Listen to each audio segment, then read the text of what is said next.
All right, we're up and rolling. It is episode 3 of the Brodie Pod. Welcome everyone back to Welcome the back, podcast. ladies and gentlemen. Welcome back.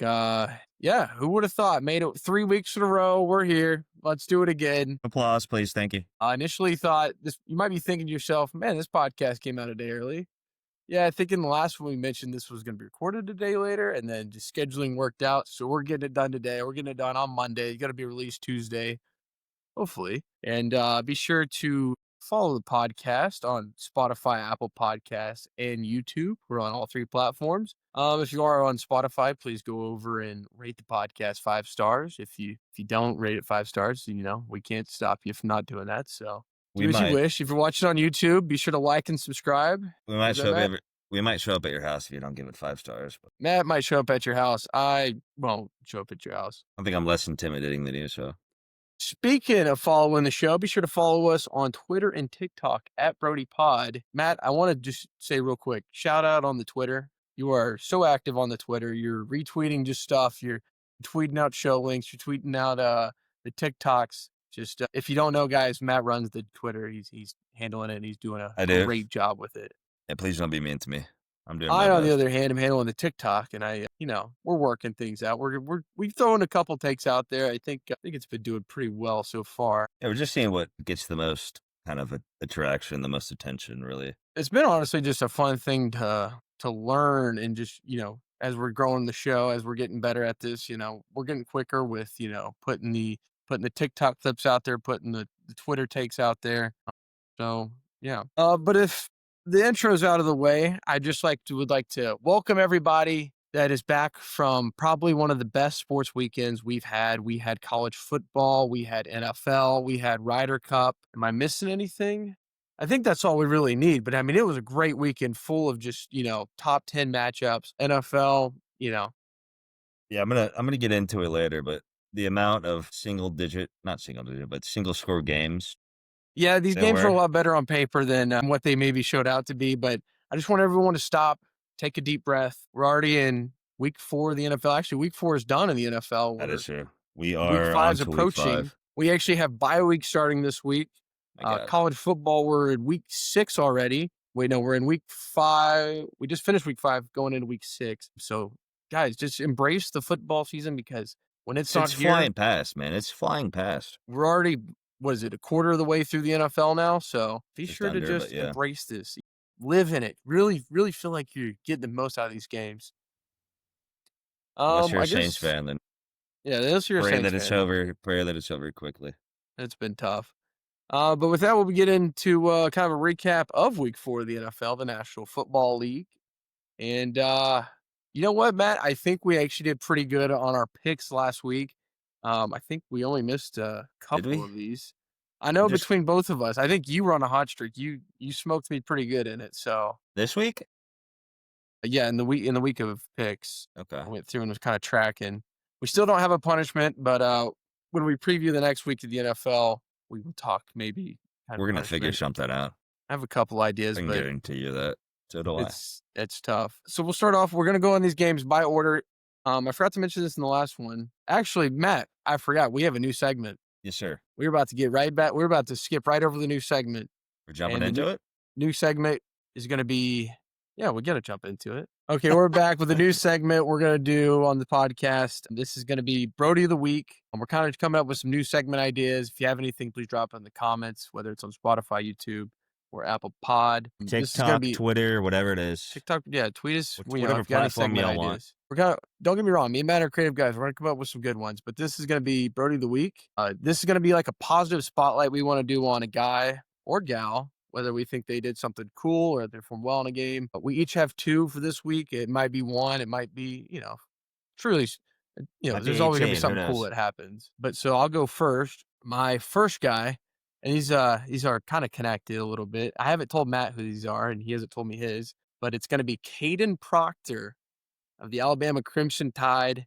He's a junior. This boy is a hoss. 6'7", 366 pounds. If you watched the Alabama-Georgia game like I was, you were wondering, that's weird. That's a very big receiver they have out there at the X. They ran it one play, they didn't throw it to him, and then the second play, they threw him a little screen pass, and man, I tell you, some Georgia corners made some business decisions getting out of the way. Caden Proctor is my Brodie of the week, big guy. I'll tell you what, I'm not getting in front of that, brother. No, I don't In think front me of and you that. together would be able to tackle that guy. And my second Brodie of the week is also an Alabama Crimson Tide player. Shocker. He's running back. I did watch this game. I enjoyed this game a lot. Jeremy Bernard. You might be thinking, he had a good game, but did he really do anything crazy? Yes. If you saw Jeremy Bernard, he had a Bible verse going across his face, Psalms 91. And I thought it was just, I saw it and I was like, okay, I'm going to go look that up. I thought it was actually a really cool verse. It was, whoever dwells in the shelter of the Most High will rest in the shadow of the Almighty. I will say of the Lord, he is my refuge and my fortress, my God in whom I trust. And I just thought, he's not here. Here's Jeremy Bernard here on the biggest stage, and he's glorifying the Lord.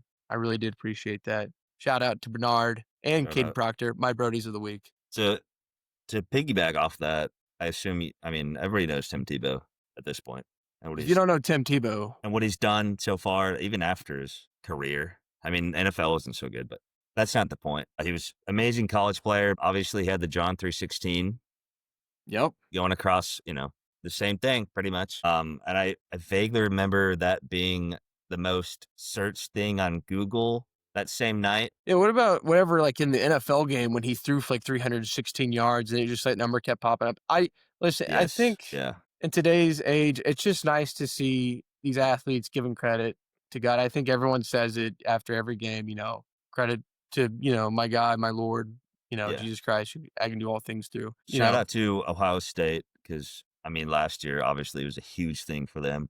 Their whole team was getting baptized on the campus. After each game, they were just giving all thanks to him. They couldn't do this without him, obviously. But, I respect that so much. One of the biggest, highest, prestigious teams in college. And it's not about them, it's about him.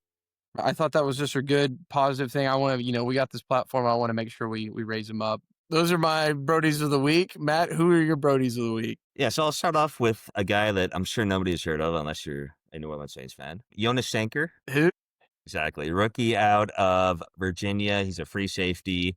He had an interception actually against Josh Allen. The first of his career. He also had 3 other pass breakups as well. So he showed up and he showed out on the biggest stage against one of the best teams in the league. What was his name? Jonas Sanker. Yeah. Sanker. Okay. Yeah, he's got a bright future for sure. And then my second guy, who I'm sure everybody knows, top 10 draft pick, running back of the Las Vegas Raiders, Ashton Genty. Absolutely had a game. Finally, he showed up and showed out like many of us expected he would. It took him a few weeks, but he finally got there. And I have a bone to pick with Ryan Clark. Ryan Clark has said some controversial things in the past, so this should be good. He's on a roll. But he said he's not like a generational talent, which Yeah, I thought was Genty? yeah, he said he wasn't a generational talent. I He think said that's he wasn't he said he wasn't that good. And when he said that, it wasn't this week, it was maybe a week or 2 ago he said that. the overreaction. Yes, the overreaction. It had been 2 or 3 weeks since he's only been in the league. He's a rookie. Yeah, It's that's been what I think. 2 It's weeks, tough 2 or 3 to. weeks. He's on the Raiders with arguably the worst offensive line in the league. I'm not sure we can stamp him as a bust, stamp him as not generational. We can't, it's way too early to put any title on him. Either way, I think they good or need at bad. least a year in the league before. A year in the league would be early to say whether someone's a bust. There's cases out there, but I think you have to let them play. They have to figure out the league. They have to figure out the speed. And I think Genty, it shows in this last game.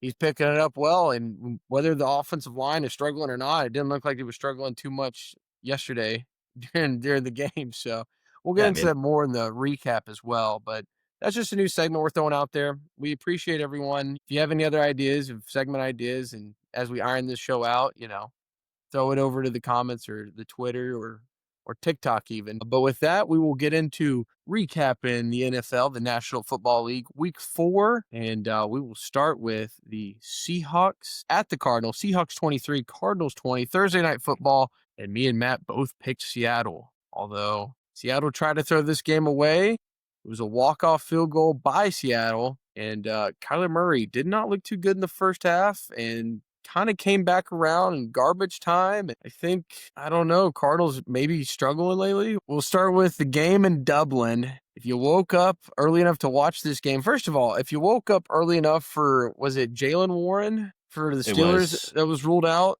Yeah, I was going to say I had to get to work at 6:30. So luckily for me, I was there when the news broke. Jalen Warren was out.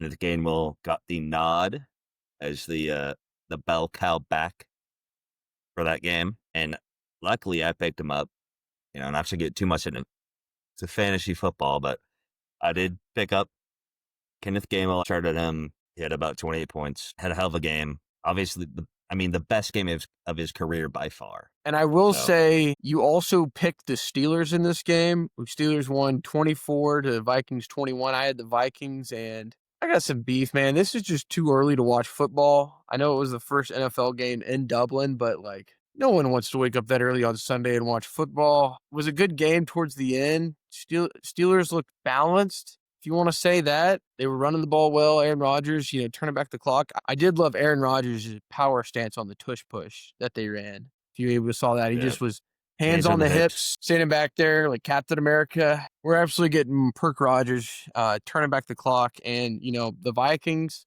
they got to try and bounce back after this. They are going to stay in London next week to play the Cleveland Browns. And technically this does count as 2 road games for the Vikings. So that's good for them. And what they don't have to go actually play in another NFL stadium where, the fans are going to be a factor. This is kind of like the London Dublin. I don't think the fans are going to be that much of a factor. I know the players said, yeah, they were loud, but you can't reinvent what the NFL does in the US. Yeah, and I want to give kudos to Roger Goodell for the first time ever. If you're going to give a team 2 games that are out of the country, 2 international games, they better be back to back, because having them fly to Dublin and then fly back home and then play a game or 2, whatever, and then fly back to England and then play another game, that would be egregious. That'd be unnecessary. So I'm glad they're back to back. I'm sure the flight from Dublin to England is not long. And it seems like this is becoming more of the norm of they're just putting more and more games across the pond in Europe. I know they want to grow the game, but I just don't think the NFL market-wise is going to be able to compete with. I don't think the Europeans care for football. Maybe they do. I mean, there's obviously people that show up to these games. I just think, keep it at noon. We had a thing going for the longest time. They want to grow the game, but I just don't. I'm not a fan of it. Not having to wake up that early. I feel like I'm then watching football all day, and I like to go work out early on Sunday mornings, and then I get back in time to set my roster, and then I'm good to move forward with the day. And I don't feel like I'm sitting there. Yesterday, I felt like I was sitting down for 16 hours watching football, which sounds like a great thing, but it was, I still had to go to the store. I still had to go work out. So I was kind of catching this game as it was. Oh, poor you. Yeah, poor me. Well, I was going to say, just kind of tailing that, Roger Goodell has come out and said that eventually he wants every team to have at least 1 international game. And I will say, I did see they had a little segment in a Fall Network of this guy from Scotland that is the biggest Houston Texans fan on the planet. I mean, he lives halfway across the world from Houston, Texas, yet he is a diehard Texans fan. And I respect that. Obviously, I mean, he could pick any team he wants. And he's like, Houston Texans, man, they're mine. I love them, and I respect him for that. Yeah, I'd like to see whenever he became a fan of the Texans, what year that was. Yeah, I don't know. I mean, it's a brave choice, but cool. Next game was actually a game in the U.S. It was Commanders 27, Falcons 34. Me and Matt both picked the Commanders in this one, so we were both wrong. This was one of the few games that we were wrong on.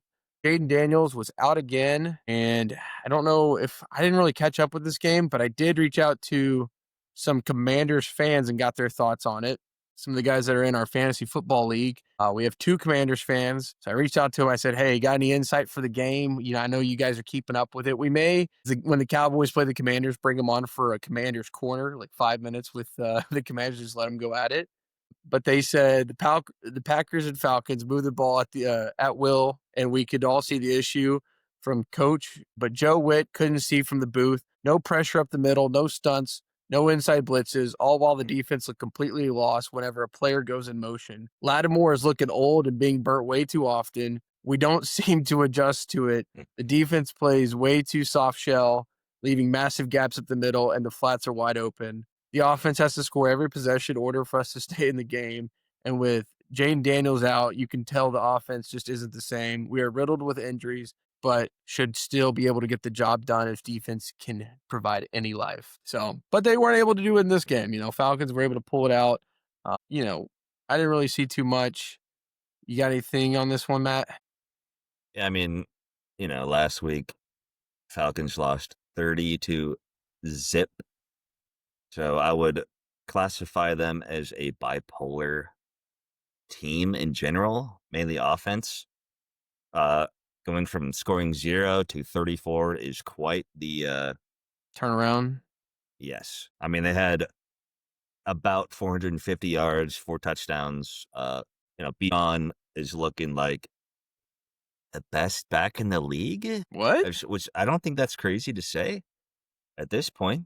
Derrick Henry, Saquon have kind of taken a little step back, which has allowed, the young Bucs, such as Bijan Robinson, to step up here. 170 total yards. He had a touchdown, over 100 yards receiving, which I thought was quite interesting. So obviously they're utilizing him out of the backfield and putting him in the slot, allowing him to run routes. Because just the fact he's an insane athlete, you can't just hand him the ball. You got to get him the ball in Get him involved. Yeah, you got to get him the ball in other ways, and it worked for them. I don't think that's a crazy take to say Bijan is the best back in the league. I think maybe someone like Jahmyr Gibbs could be in that conversation, but he splits so many carries with Montgomery, it's tough to really keep him in that conversation. I think with the expectations that Bijan had coming in, especially fantasy-wise, like he was going right after Jamar Chase, who, he's kind of fallen off without his quarterback to be able to throw him the ball, without Joe Burrow. I think Bijan, he's on a tear right now. Jonathan Taylor's also looking good, but I think if it came down to it, gun to my head, I need 1 yard or I need a big play, I think I'm going to go Bijan, put the ball in his hands, let him kind of work. He looks always so fluid when he's running the ball. If you just go on Twitter, you can see any of the highlights where he's just making defenders, other grown men that get paid to tackle him, look stupid. I don't think that's a crazy take at all to have Bijan as the best back in the National Football League, especially for 2025. Yeah, I mean, I put him and JT, Jonathan Taylor, the Colts. I put them 1 and 2 interchangeable right now. But through the first quarter of the season. Yeah, it's only been 4 games, so we'll see what happens. If they can keep it up, great. If not, we'll see. Cool. Next game we got here. You want me to lead you into it? I'll let you go. Yeah. Okay. Saints, the 0-3 Saints, 19, Bills, 31. We both picked the Bills last week, but Matt, I'm interested to get your thoughts on this game. Yeah, so the overarching major storyline for this one, Spencer Rattler and Tyler Shuck's birthday. I didn't know they had the same birthday and that it was yesterday. Oh, they actually, I didn't know they had the same birthday. That's kind of crazy. September 28th. Tyler Shuck turned 26. Spencer Rattler turned 25. That just shows you how old Tyler Shuck is as a rookie. Yeah, because Spencer Rattler's been in the league. Has he been in 3 years? Yeah, because he was a 4-year starter at South Carolina, right? This is his 2nd year in the league. Okay. He's a rookie last year. But I will say, obviously, you just heard the score. Complete 180 from last week. I just thought they were going to get blown out this week. That's why I went with the Bills. But that wasn't the case. I say they didn't have any turnovers, but they did have one. They ran a trick play with a double reverse to Olave at the goal line. He tried to throw it to Spencer Rattler, and it got picked off by They Cole tried to run Bishop. the Philly special, which...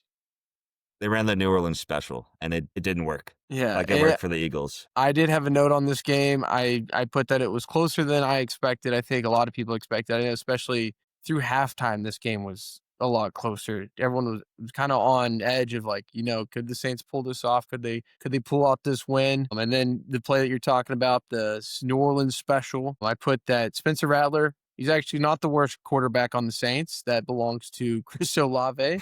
And I will say it was an absolute crazy interception. It was a one-hand interception by the Bills defender. Blanket on his name, but it Cole was a Bishop. spectacular play. What was it? Cole Bishop. Cole Bishop, yep. And I think after that, kind of the Bills were able to pull away in this one, but the Saints did cover. They were projected to lose by 15.5. I think that was the spread going into this game.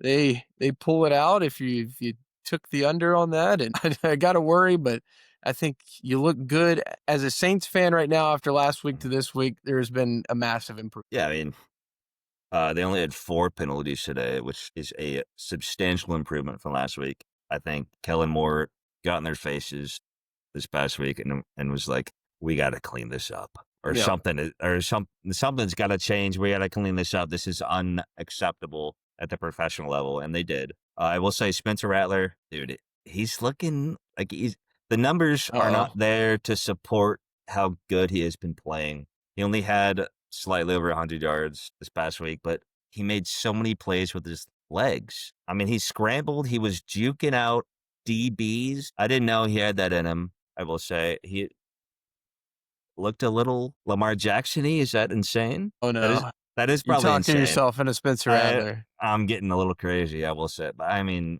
dude, he looked good. Obviously, the offense stalled. 2 for 4 in the red zone. It's not what you want to see. They were 0 for 2 on 4th down. The offense stalled quite a bit, but I mean, it's only his second year in the league. He's got to get some more experience under his belt. He's got to get some help offensively. We were able to run the ball a lot. We had like 180, 190 yards, averaged over 5.5 per carry. However, I mean, the Bills going into this game, the Bills had the worst rushing defense in the league. So it's not crazy that we were able to run the ball against them. However, we were not able to stop them as well. James Cook had his way over way over 100 yards, way over 5 per carry. Had a touchdown. Josh Allen had 3.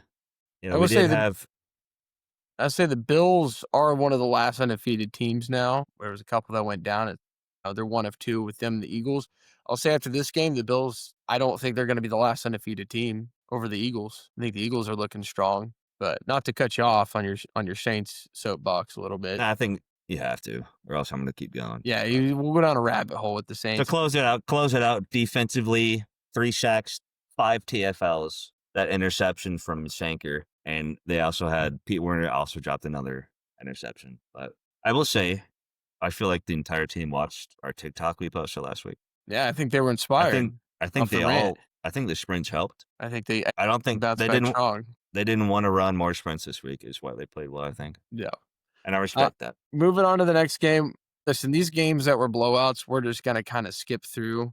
Browns 10, Lions 34. Me and Matt both picked the Lions. Matt, you go ahead and start on this because my notes are pretty short on this. Yeah, well, I mean, Gibbs and Amon-Ra are who they are. 3 touchdowns between them, over 150 yards between them. It's so hard to stop. They're just so elite at their positions. I think you got to put Amon-Ra in the top 5. I think that's a real conversation for receivers. You got to put Gibbs up there, if not top 5, top 3. Also, a fun fact, which I didn't know, maybe some of y'all didn't as well. Amon-Ra, St. Brown's mom, is from Germany, and apparently after every game he gives like a little post-game interview to this German reporter. And Does he do it in German? Yes, Amon-Ra. Yeah, he's fluent in German. He's actually fluent in German and French. He's a smart guy. That's why it's what makes him such a good receiver. He goes there once a year, if not multiple times a year. He's actually a German citizen as well. I did hear talks for the flag football Olympic sport that's coming up whenever the Olympics come to the U.S., that there was a possibility that he could play for the Germany flag football team. Yeah, he might. He loves it over there. That would be a problem to try and stop. Yeah, I mean, he holds it. Who the German quarterback would be, but there's no telling. I don't think they have one, but he does every offseason. Every offseason, he holds a football camp over in Germany for those kids over there that are interested in the American version of football. So I respect that. I love that. He's trying to grow the game. Lions look good in this game. Their defense looked fantastic as well. That's all I really had for this game. It was a blowout pretty early. Speaking of blowouts, next game, Panthers 13, Patriots 42. Matt, we both picked New England, but I don't think either of us had this score out there of what we thought was possible. I thought it was going to be a lot more of a grudge match, and it kind of was in the beginning. But then by halftime, this game, it was 28-6 in the favor of the Patriots. And Patriots were just having their way. They had a punt return for a touchdown through Marcus Jones. I think I turned this game off at halftime. I switched it over to a different one just because it kind of got out of hand. I will shout out Drake May. Yep. He was part of, I mean, I guess it's only his second year in the league, but I think he's been kind of overlooked because Jane Daniels and Bo Nix were so good last year. And then, JJ McCarthy got his start this year and he kind of just got washed away a little bit. But Got a new coach in Vrabes yeah, he's 6th in passing yards and he's 8th in passing touchdowns in the whole league. in the whole league. And he also has 2 rushing touchdowns, which I'm not even counting that. Drake may be making the step forward then. Unfortunately, they might have found their Tom Brady replacement. No. See, this is why they had that Mac Jones year, because you can't ever be the guy that replaces the guy. You want to be the guy that replaces that guy. But So when he you're came into a good talking situation. about the Patriots, there's one guy and one guy only. It's Tom Brady. Yeah, they put up Brady statue this And year. it doesn't matter when, it could be 10 years from now, they're going to compare you to Tom Brady just because Yeah, he's going to be the one that holds all the records there. he's the GOAT, right? So it's obviously impossible to live up to. But so far this year, as a day one starter, he's looking quite good. Yep. We'll go on to the next game. Chargers 18, Giants 21. Jackson Dart makes his first start, gets his first win. Me and Matt both picked LA in this one. So this was one of the ones that we got wrong. I think a lot of people probably had the Chargers picked. But I don't think we realized that Jackson Dart had been hanging out with Cam Scattaboo, who was also seeking contact. There's no way that he'll be able to last in the league if he just keeps putting his head down and running the way he's doing. It was good to do for your first win, but I think it's something that he's going to need to learn how to slide more efficiently and get down, because you are the future of the franchise. You need to be able to protect yourself, keep yourself healthy. Let Cam Scattaboo take those hits. There was a big major storyline that came out of this one. It was the Malik Neighbors knee injury. Came out today officially, a torn ACL. He is going to be done for the season, and that's going to hurt the young QB moving forward as he's trying to, go through this schedule, especially the kind of gauntlet schedule that the Giants have coming up, and now he's not going to have his number one option. Yeah, I just want to say it. Obviously, prayers up to Neighbors. You hate to see, this is the worst kind of injury, just the non-contact, because when they go down and they haven't been hit, nobody's gone low on them, it's going to be bad. And I will say I couldn't tell because they played it in slow motion, which, everyone has, their opinions on if they should do that or not. I couldn't tell if it was like on the jump, like when he went to, it was a pass down the field. He goes to jump, and as he jumps off his knee, I'm watching it with someone, and they say, I see that knee jiggle, and I'm like, well, knees just jiggle.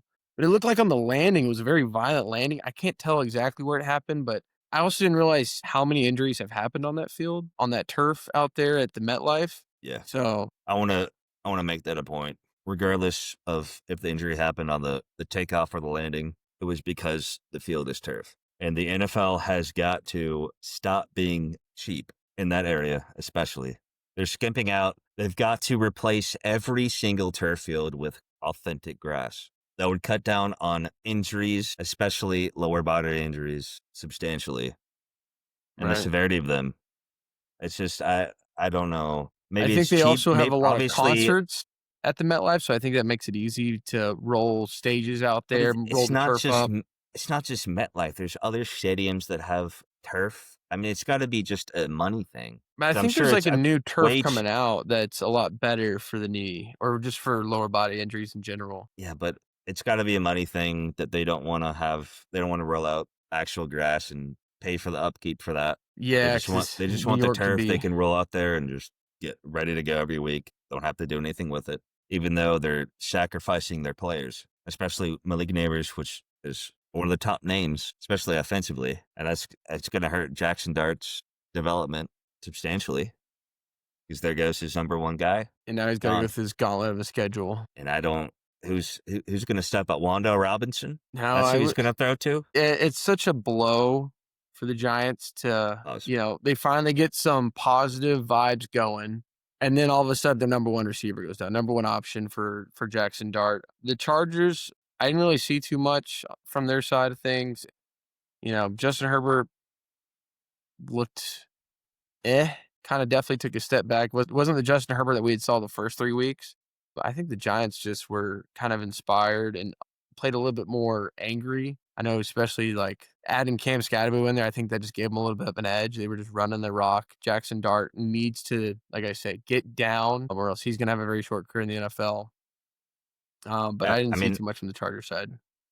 I will say Dart, 2 touchdowns, no turnovers, which is I Protect thought the was rock. I thought that was very surprising against a 3-0 Chargers team. No turnovers. Giants defense stepped up. 2 sacks, 4 TFLs, 2 interceptions against Jay Herbo. The big story on the Chargers side was Orrin Hampton. He had over 160 total yards and a touchdown. Yeah, Mary That Hampton played well. this was kind of his, as well as Ashton Genty. This was his welcome to the league. This is who I am. I'm a dog. I'm a certified number 1 running back. Also, I don't know if you knew this, but I don't think it was the day of. Might have been a couple of days before, but Jackson Dart posted a picture of Madison Beer on his Instagram story. That's who Justin Herbert's dating now. Yeah, and maybe that was a little bit Making a of dig at him. some mind games, maybe playing, maybe factored into it. I really doubt it, but like that's a little fun. Can't wait to A see little what he fun little does thing. for Spencer Rattler next week then. Yeah, unfortunately, I don't think he's supposed to anything. He's going to win regardless, probably. So we'll go on to the next game here. This game was a kind of a blowout at first and then got competitive at the end. Eagles 31 at the Bucs 25. Eagles remain undefeated. They're the only other undefeated team next to the Bills. And I put in here my notes. Eagles started off hot in the first half. They did not complete a pass in the second half. They went absolutely quiet. There was a fake tush push to Saquon, which that is just try to go and stop the tush push. We talked about it last week about it possibly getting banned. And then they just line up in it and they do a little quick handoff turnaround to Saquon to the outside. Like that has to be broken. That maybe like we ban that they have to run the tush push or something because the Tampa Bay had just sold out completely. Just a good football play.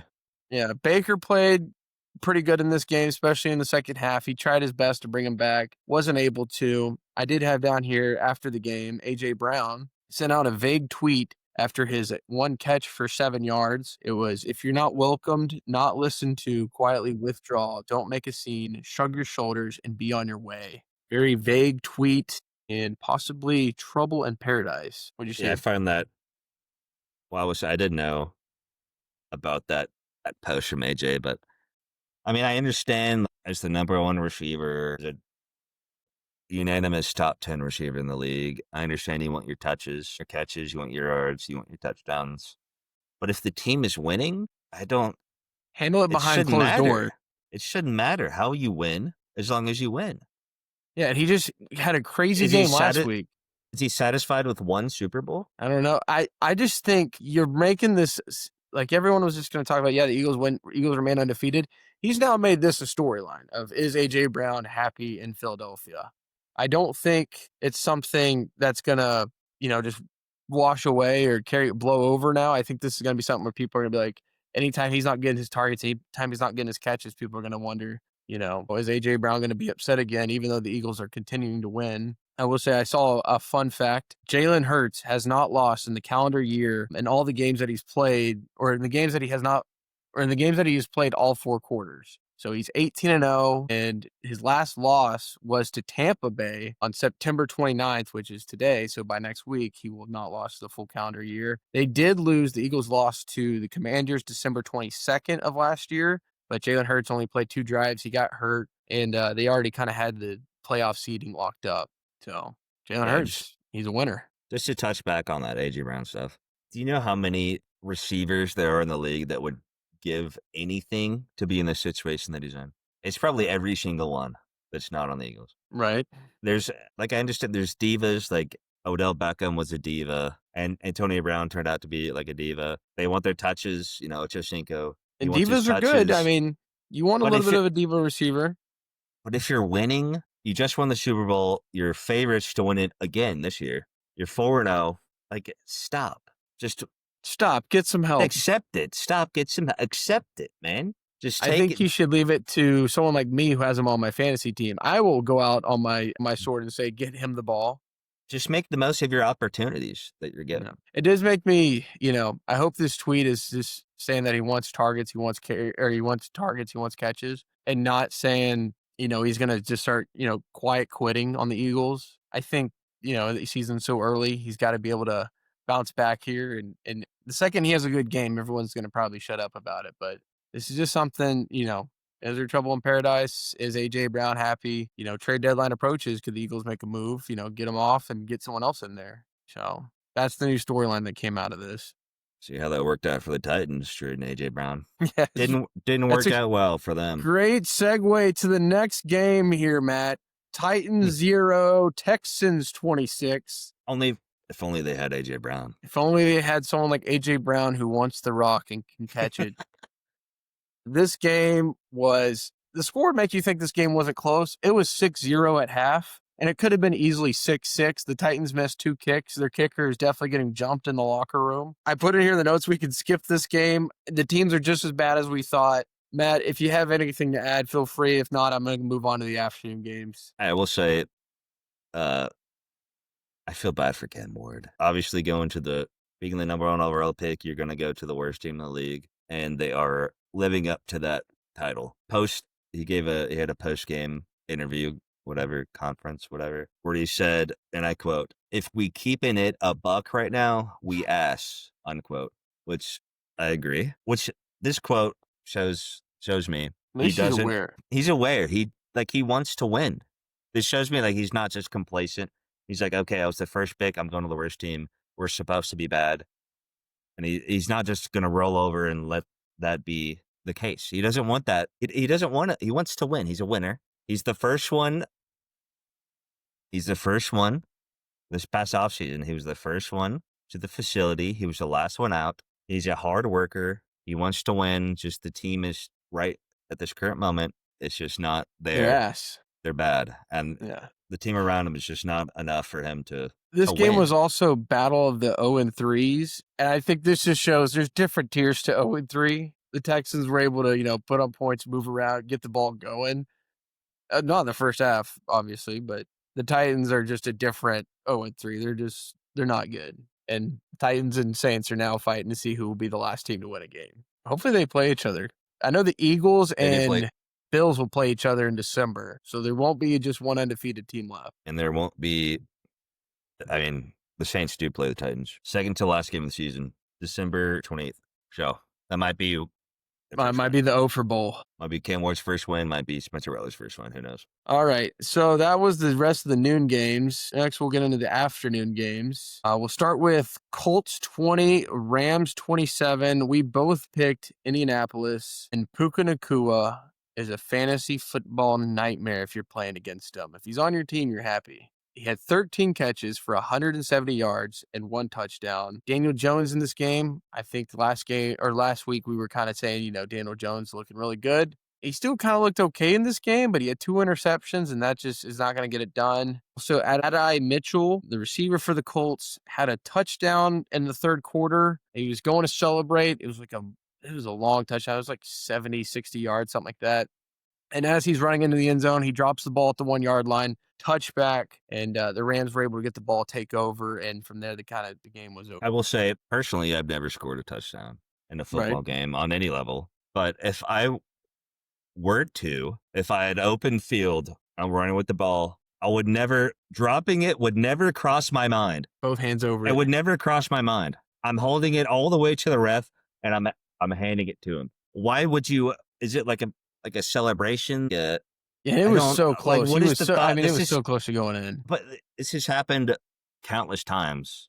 And the pro level, this has happened countless times. They're just dropping the ball. They're like, okay, I'm in there, but they're not. Right. He's got to clean it up. It's a showboating thing. Okay, cool. Do that after you cross the plane. Then you can gritty. Then you can throw the ball in the stands. Who cares? Just cross the plane. How is that? He's been playing football his life. All these guys have been playing football their life. I think back on Puka Nacua, I saw in here you had some notes on Puka. Yeah, he's just top 3 receiver in the league. Top 3. It's time to put him there. Jamar Chase, Justin Jefferson, Puka Nacua. It's time. I think He's as long first as in Matthew Stafford is throwing him the ball, Puka Nacua is a top 3 receiver in the NFL. I could be throwing him the ball. I don't think if you throw the ball. I could be throwing the ball. He's I don't first know. first in receptions, first in yards. There is a connection, though, with him and Matthew Stafford that is dangerously fantasy football next year, if Matthew Stafford's still playing, he's going to be the first overall pick. Every year we try and talk ourselves out of Puka Nacua. Or maybe like just this year, I think people were trying to talk themselves out of it. Like, oh, he can't do it again. Matthew Stafford's hurt. Now Puka Nacua can do it. He's that guy. He's an absolute dog. I don't know, top 3. It definitely matters on, I think, who's throwing him the ball. Like, you see Justin Jefferson still is a great receiver with Carson Wentz throwing him the ball. I don't know if that's the same with Puka, although Puka is kind of an Iron Man. Like, he kind of seems to be able to play through injuries. He's a tough guy. But I just don't see him as top 3 yet. Who's your top 3? Good question. Is it all equal quarterbacks? Sure. I think you got to go Jamar Chase, Justin Jefferson, and then I'll be a little biased, but CeeDee Lamb. I mean, you can put him 4. I think if I'm starting a team and I have to pick one of those guys, I'm going to go with the 3 I just named over Puka. But Puka's, I think, top 5. He's a real conversation for me. Like, I don't know who else I'd put above him after those 3. I think it's just you've seen those 3 you just named play multiple years. Right. This is only the second year of Puka. But how many more years we get? But he's when he's on, he's on. I mean, it's a different game. He's first in yards. He's first in receptions. Put him. He's got to be there. I think for this season, you can easily put him there with all the injuries that are going on in the league. He might be 1. Despite injuries, he's up there. We can move on to the next game. Jaguars 26, 49ers 21. I didn't have too many notes for this game. I kind of had it on with the other games kind of in the back. Ryan Thomas continues to let me down in fantasy football. If anyone else has him you on and me their both, team. brother. I am sorry. Yeah. It's not that well. It didn't seem like the Jags played that good in this game. That was in my notes. Other than that, I didn't really have too much on this game. It was a close game. Travis Etienne had a hell of a game, over 100 yards. Travis Etienne's he's back to the Travis Etienne of old from a couple years ago. He saw Tank Bigsby get traded, and he's like, I got to. He's like, that could be me next. Yeah, I got to step it up a little bit, and so he's back to his rookie form. Next game, this was a big game. Ravens 20, Chiefs 37. The Ravens are absolutely plagued with injuries. They had 6 defensive injuries coming into this game, and then I think they had another starting safety or corner goes down. Then Lamar Jackson goes down with a hamstring tightness and was out, I think, pretty much the whole second half of this game. Patrick Mahomes looked like the Mahomes of old. He went 25 for 37, 270 yards, and 4 touchdowns. Not just 4 touchdowns to 4 different receivers. The Chiefs seem like they've hit their stride. I think that game last week against the Giants has got the Chiefs looking right. They're flying around with the ball. Mahomes is doing a great job facilitating, and Andy Reid has been in his bag. They have a fun fact for this game. So Andy Reid is now the only head coach all time with 200 games for multiple teams, with the Eagles and the Chiefs. He had 224 games where he was the head coach of the Eagles, and now this was his 200th game of the Chiefs. So Andy Reid, 2 all-time careers in one. So I think he's going to be probably one of the greatest coaches of all time, up there with Bill Belichick.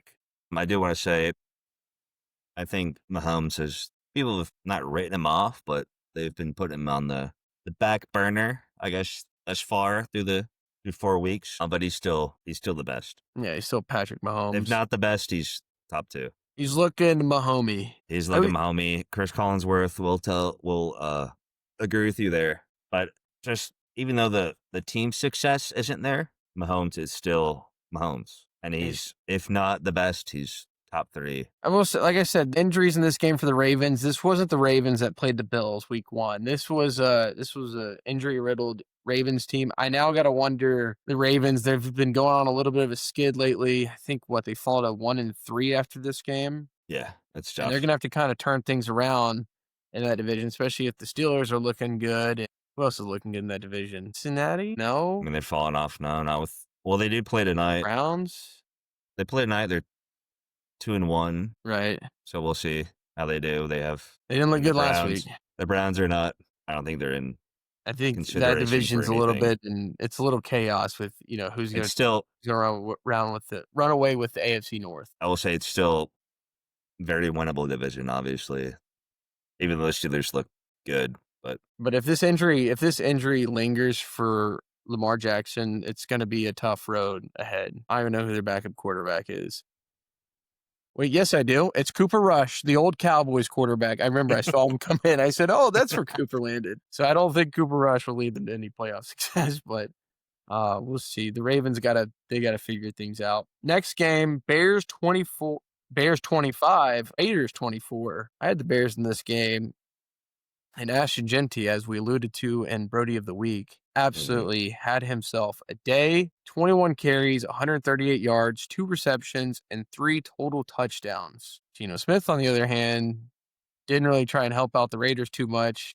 He had 3 interceptions, and then the Bears are able to block a field goal. Joshua Blackwell, cornerback for the Bears, able to stop the game winner from Daniel Carlson. Yeah, I think the Raiders are regretting signing Geno Smith. He doesn't look like the same Geno Smith that we saw in Seattle.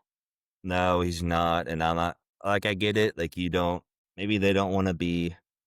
I don't know. Do they want to tank, or do they want to seem like they're competitive but secretly tanking, or do they want to actually be competitive? I'm not sure what the Geno Smith signing means, but it was not a good one. He has more interceptions than touchdowns on the season. 6 passing touchdowns, 7 interceptions. That's not what you want from a guy you picked up in the offseason.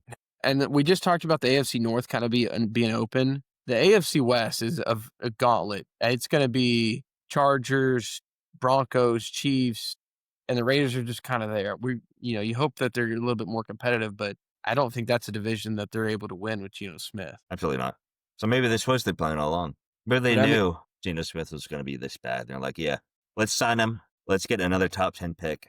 Then get if you're a Bears fan, though, guess. This game had you on edge. And wherever you watched the game last week, you got to do it again because that was so lucky. It was you never see normally when there's a blocked field goal, it's there's a lot of push up the middle and someone's able to jump and block it up the middle. This was a quarterback that was able to turn the edge and extend out and block this kick. Yeah, and you don't ever see those often anymore. Yeah, thwarted the Raiders' game-winning field goal getting blocked. I mean, that's the most exciting play there is, pretty much. Right. I know watching Caleb Williams on the sideline, he was distraught just watching it happen until they blocked it, and it was nice. It was fun to watch him celebrate that. Bears the last 2 weeks have been putting things together under Ben Johnson. I know after week 1, everyone was quick to jump on him, but I'll tell you what, these last 2 weeks, Ben Johnson's kind of turned around the attitude of the Bears fans moving forward. They're putting stuff together in a division that's very tough, very stingy. Next, we're going to get into Sunday Night Football. This is probably where the most people are going to click to the timestamp. They're using the timestamps to, go around where they need to. This game was such a good game, man. It was such a chef's kiss, beautiful, beautiful way to end the Sunday. Then it ends in a 40-40 tie. Kind of do a little recap of the game. This game almost got out of hand early for the Cowboys. Packers' first drives, 2 touchdowns. And then the Dallas Cowboys were able to block an extra point, made this game 13-2. And then the Cowboys kind of got on their horse, were playing really well. They took the lead into half at 16-13. I don't think anyone was really expecting that. Cowboys offense as a whole looked great in this game. I mean, it was 12 play drives, 14 play drives, ending in touchdowns.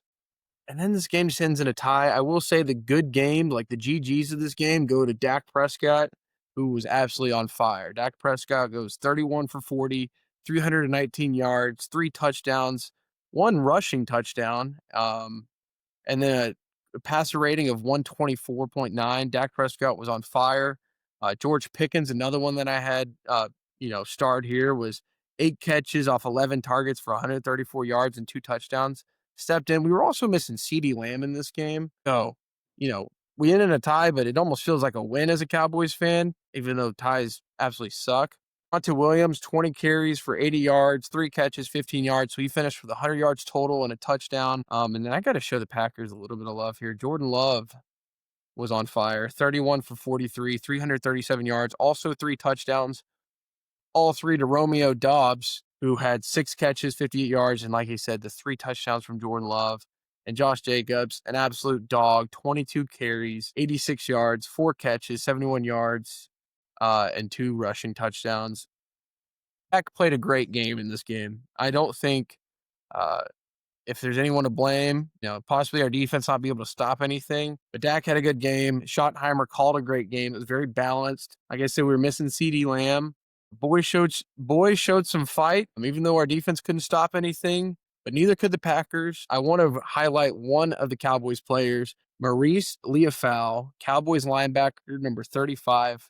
He's from Notre Dame. Absolutely laid the boom on a punt return.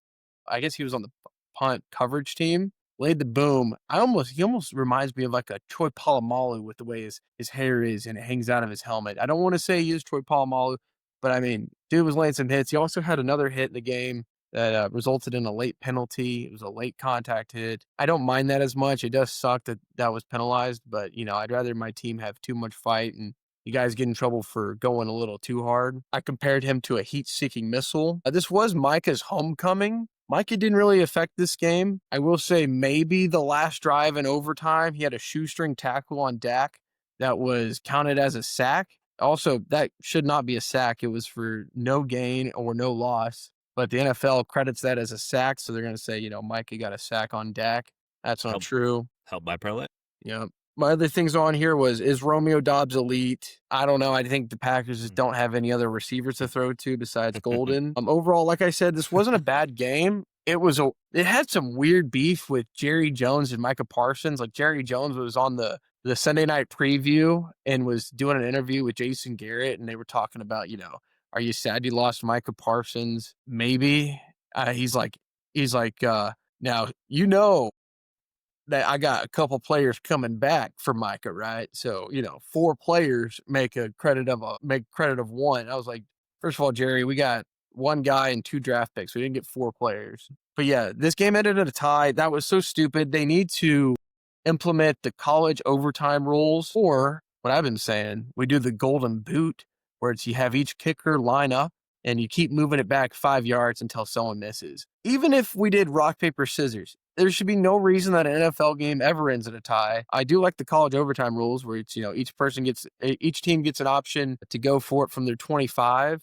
And then if each team scores, then, you go for 2-point conversions until someone misses. That's all I saw. Also, Bad Bunny's to perform in the Super Bowl. That was announced in this game.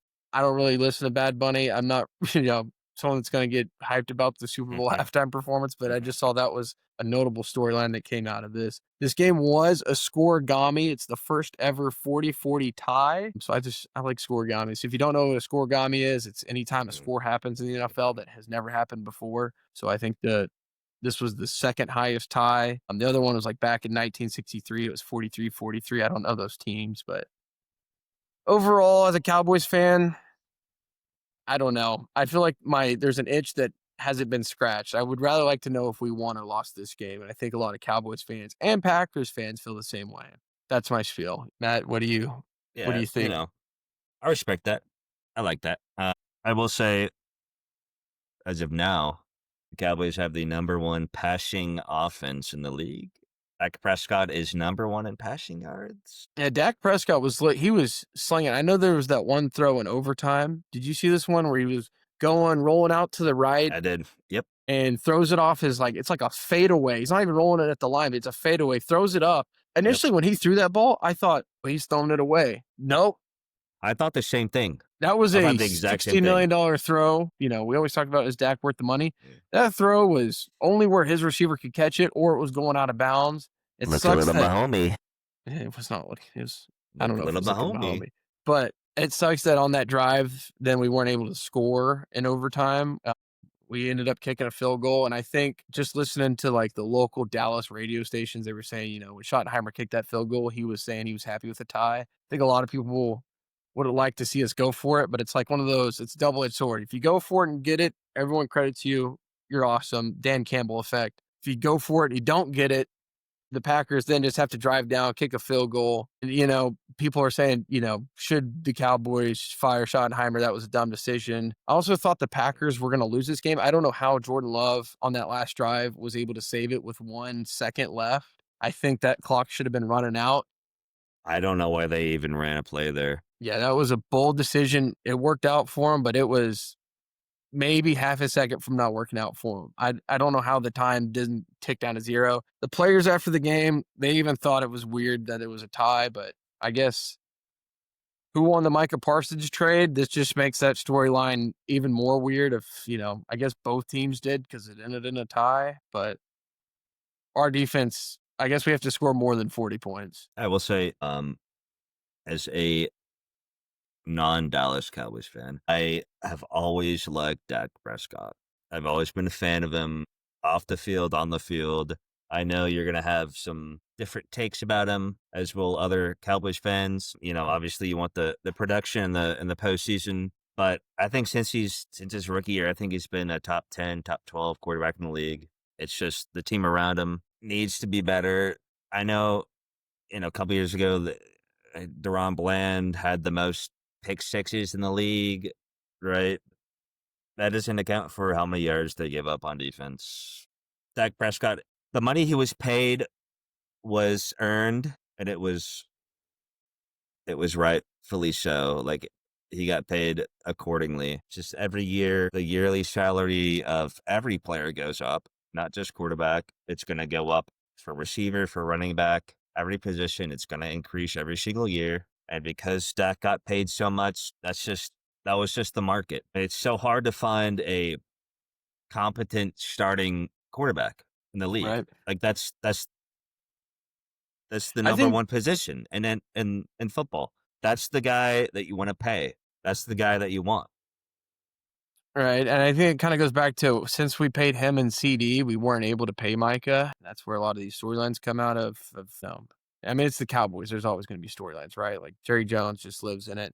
I think as a Cowboys fan, like I said, this game you chalk up and you're like, okay, I guess that no one had us picked to win. So you chalk it up as a win, or, that we tied, that's a win of itself. It will make the playoff scenarios, because anytime there's a tie, it's going to, when we get to the end of the season, and I don't know if it'll affect the Cowboys as much. I don't know if we'll be in maybe wild card contention with the way the Eagles are playing. But for the Packers, this could cause a lot of implications. There's going to be a lot of those what if situations. If so and so wins, then this game needs to happen this way. Ties always make things a little fuzzy. I think a lot of people are on the same boat that there needs to not be ties in the NFL. I know they say, those worries of, the longer a game goes on, there's going to be more injuries. I think they need to implement college rules. If they were really worried about injuries, they wouldn't have expanded the season Right. to 17 games. They would have kept it at 16. I don't know why. It blows my mind. I always, complain about soccer always ending in a tie. Like, the NFL needs not end in a tie. And if you stayed up late, I think it was like 11:30 or almost midnight here in Dallas. You stay up watching that game, you're expecting either a win or loss, and then it's a tie. And they're just like, all right, that's all, folks. We'll catch you next week. So, I mean, it's the only professional sport that ends in a tie besides soccer. Yeah. With that was my Cowboys spiel. I didn't really have anything else other than, I guess it was a cool score got me. That was the biggest thing I took away from that.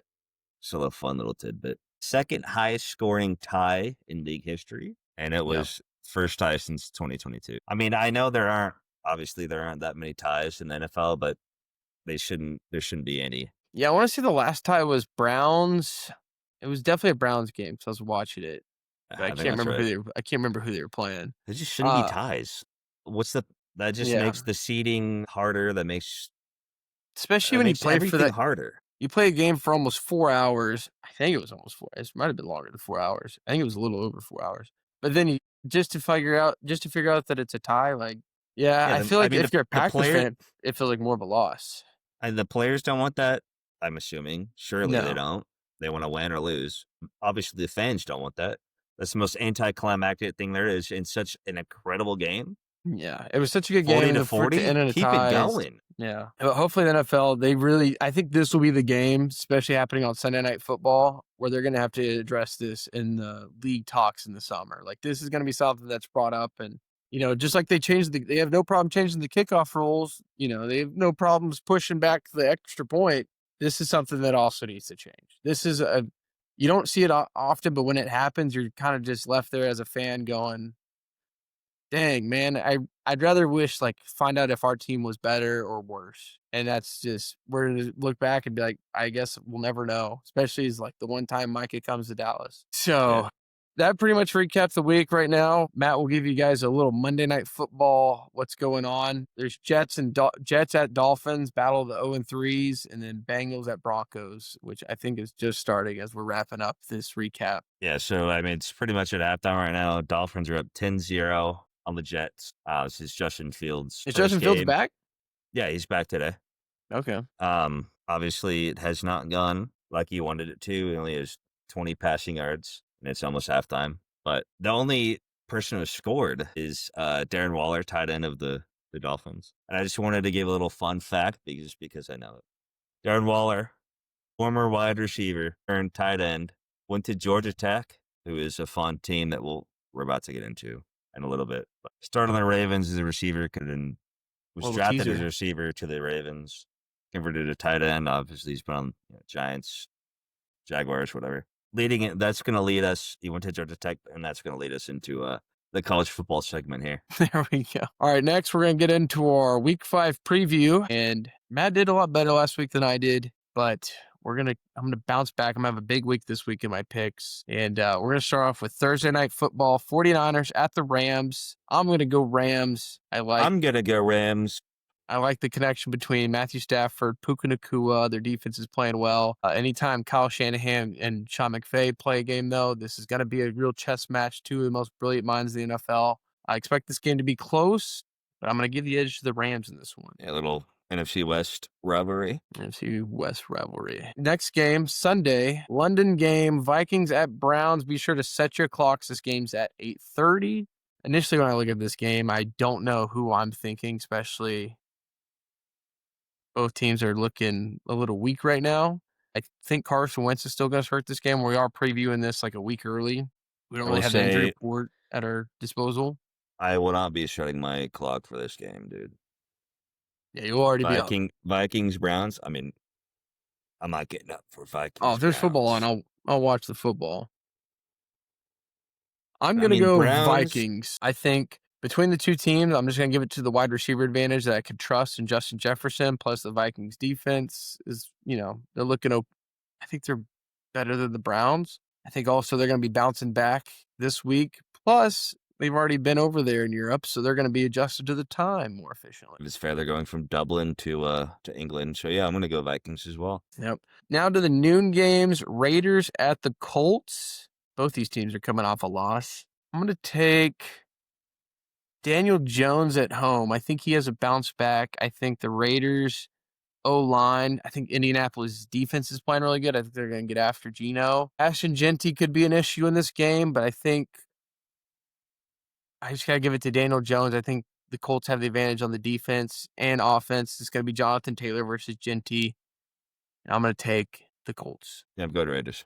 I don't think surely Geno Smith can't play as badly as he did this week, right? Surely not. He can have 3 picks again, right? You would be surprised. So for the listeners, I would pick the Colts since I'm picking the Raiders. Hammer the Colts, please. Follow me. Next game. This we thought was going to be a battle of the defeateds, but the Giants won last week. I see who you picked already. Yeah, I'm going to go with the Giants. I'm going to lean towards Jackson Dart and Cam Scatterboo. I do think not having Malik Neighbors in this game is going to hurt a lot. That's what does it for you. One game and you're sold. I'm just going to ride the rookie on the big blue. I'm going to ride the rookie. Pause. Who are you going on this game? Saints. And that's not even because I'm biased. That's just because I might be a little biased. I am a little biased, but that's how they perform against the Bills. Next game, Cowboys at the Jets. What's the Jets score right now? 10-17 against the Dolphins. I think Justin Fields runs the ball a lot. He could look like Tom Brady against our defense. But I'm going to lean towards the Cowboys. I think, Schottenheimer has the boys motivated. I saw a lot of fight from them against the Packers. I think they're going to be building something against the Jets. And so I'm going to lean Cowboys. Give me Dakota Rain Prescott, baby. All right. Next game, Broncos at the Eagles, as well as the Broncos defense plays. I think it's impossible to bet against the Eagles, especially at home. I think as long as, the stat earlier of Jalen Hurts, as long as he plays all 4 quarters, hasn't lost in a year.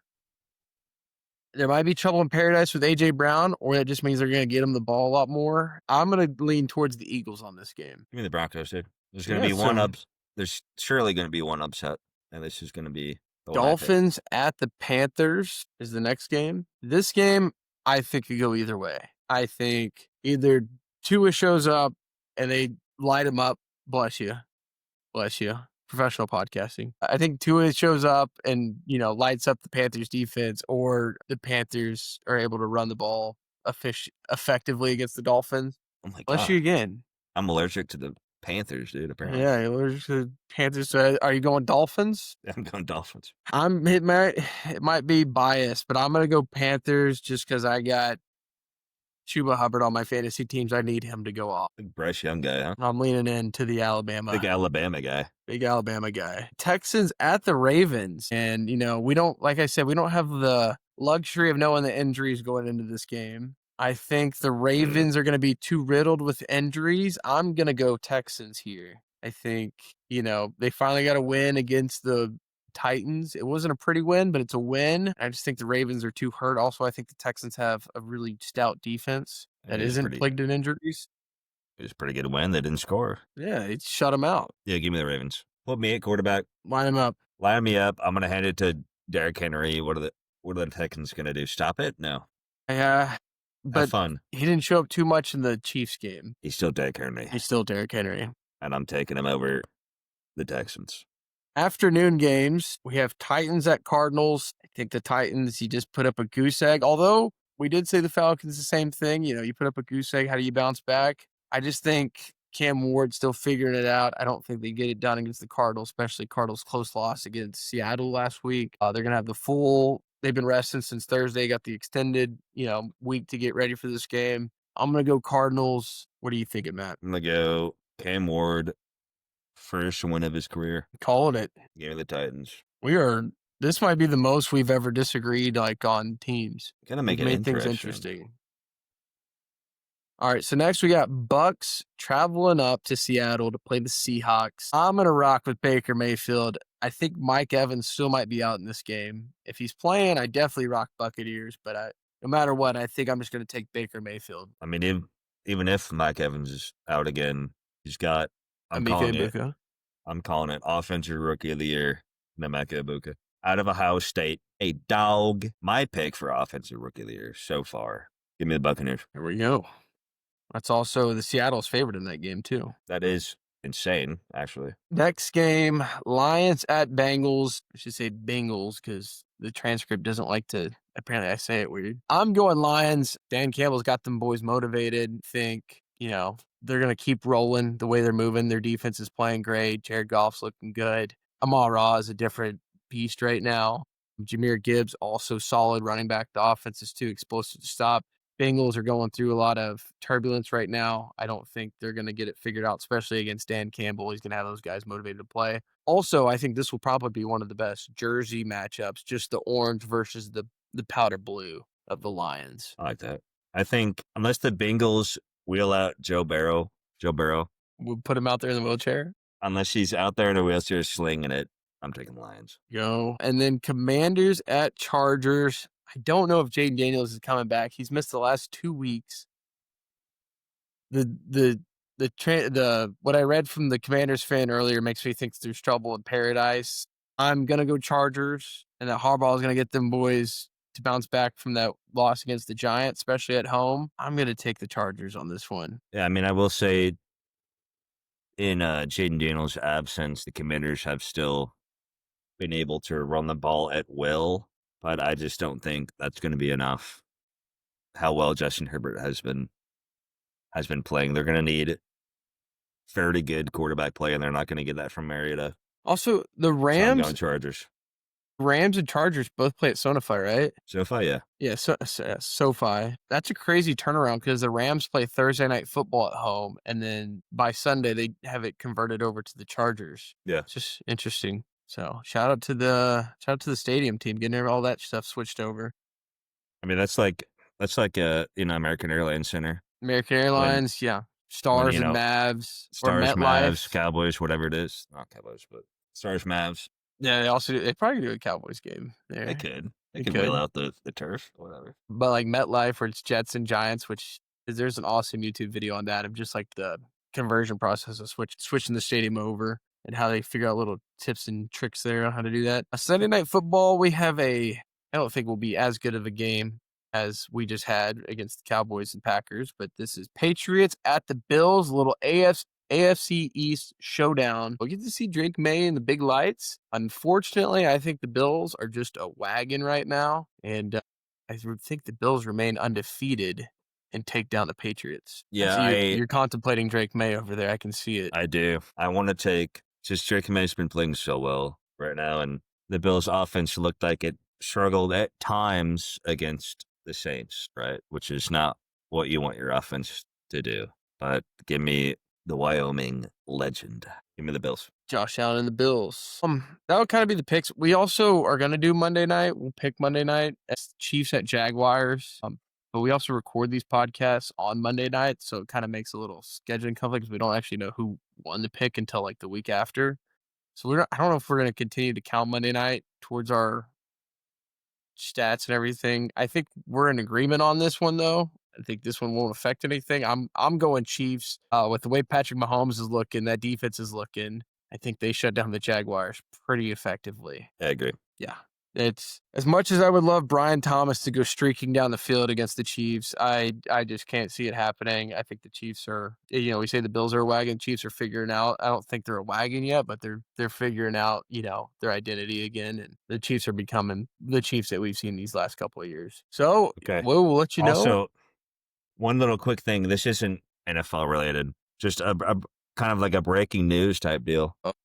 Breaking news. I'm sure y'all are going to already know this, but if you care about baseball, Bruce Bochy, Texas Rangers manager, just got fired. What? As of 21 minutes ago. He's out, which I don't know how many of y'all, I mean, if you're listening to this, you're not listening to it for baseball information or analysis or whatever, but you're probably a Dallas fan, which makes you a Rangers fan. That is actually crazy. This is the first breaking news we've had while recording the podcast. It is. 21 minutes ago, Bruce Bochy is out, man. The team says he can return as an advisor. Oh, man. Dude, he just took us to the World Series and won like 2 years ago. But our only World Series we've ever had. Hadn't been in the playoffs since, which has been only 2 years. But who are they? We had a chance to make it. We had a chance to make it this year, but they choked. Who are they? I mean, he was in his bag. He got the young guys going off. I mean, it was... The young guys are going off. Next year is looking good for the Rangers. Not anymore. We don't have our fearless captain, Bruce Bochy. From an age perspective, but that is very surprising, actually. Yeah, I mean... Obviously, Bruce Bochy... I mean, he's 70 years old, but I didn't see that coming. Just a well-known, decorated manager. Yeah. Unfortunate. Some great teams with the Giants. A magical season with the Rangers. Yeah. I got to see who they bring in before I overreact, but this is... I think that just might be what it ends up being, just a magical season. It might not just have anything to do with just them. Caught lightning in a bottle. Pretty much. Since then, obviously, Rangers have not been... Even in 2023, when they won the World Series, nobody expected them to. They weren't as good. They made it, and as a wild card, it's just tough to see. Yeah, that really put a damper on our preview picks. That's how you don't want to end a segment. Well, Well, okay, even with that, Rangers have they have a good team, but we have to see who they bring in. All right, well, that was the preview, and that was some breaking news. I'm depressed now. We'll sit it to ourselves. All right, so that was our recap of the NFL week. Now we're going to get into some college football. Yeah. And first of all, I want to start with just the amount of one-score games that were in college football. It's a great week of college football. I don't know if you know how many one-score games there were, but I don't know if there's been this many ever since I've been a fan, just between ranked teams or a team that was ranked, regardless of if they were ranked, they're playing a team that's not ranked, or they're both ranked. The amount of one-score games is wild. Let's get into it. Bama versus Georgia, one-score game. Oregon versus Penn State. When it's a double overtime, obviously Oregon won, but again, a one-score game. TCU, Arizona State, one-score game. Arizona State won. Virginia, Florida State, double overtime. Virginia upset. I'm sure we're going to get into that. LSU, Ole Miss, unfortunately, on the Ole Miss side, one-score game. A&M, Auburn, one-score game. A&M won. So next, Tennessee, Mississippi State, another one-score game. They went overtime. Tennessee ended up pulling it out. And when I say one-score game, that could vary from they could win or lose by 1 point up to 8 points. And that's one score, touchdown, 2-point conversion. That's one score, winning or losing, by a field goal, whatever it is. Next, Georgia Tech versus Wake Forest, which I thought Georgia Tech just had this in the bag. Apparently, unfortunately for Georgia Tech, went overtime. They ended up pulling it out. It was a lot closer than I'm sure they wanted it to be. USC, Illinois, again, one-score game. A battle of, they're both ranked. Could have gone either way. BYU, Colorado, one-score game. BYU pulled it out. Indiana, Iowa, another one-score game with Indiana has, Fernando Mendoza, Heisman candidate. Didn't go the way they wanted it to. Obviously should have been fairly easy win for them.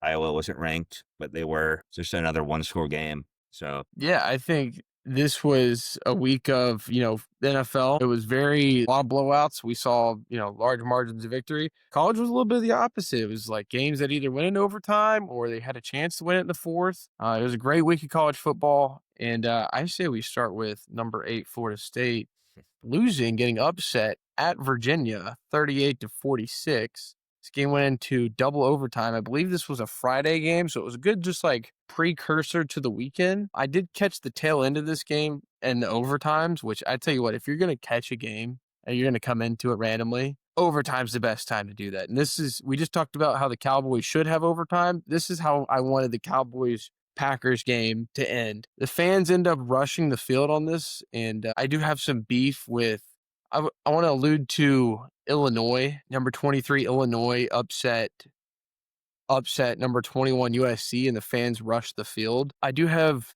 a problem with that. I say you should not be able to rush the field unless you beat a top 10 opponent if you're ranked, or if you're unranked and you beat a top 25 opponent. I thought that was just something that we got to be more conservative about when we're rushing these fields. It doesn't need to happen every time. Not every game deserves a rushing of the field. That's fair. And I think for Virginia, Florida State, I'm sure people have seen the clip of Virginia storming the field. It was an awesome rushing. 100%. But there was number 4 for Florida State. It was still in the end zone after he just they were lined up pass. on they were. Yeah, it was incomplete pass to end the game. And I don't know, I assume he's alive, but he got surely trampled by the entire Virginia class. Yeah, the students. That's a tough one. He's got pads on. I'm sure. I will say he's fine. If you storm the field and you hit a player, I believe that player should have full rights to just hit you back, just light you up. Did you see the there's a video of a Virginia fan running past Castellanos, Florida State's quarterback, flipping him off? No. Is a drive-by flip-off. But if you do that, you should be ready to get hands thrown.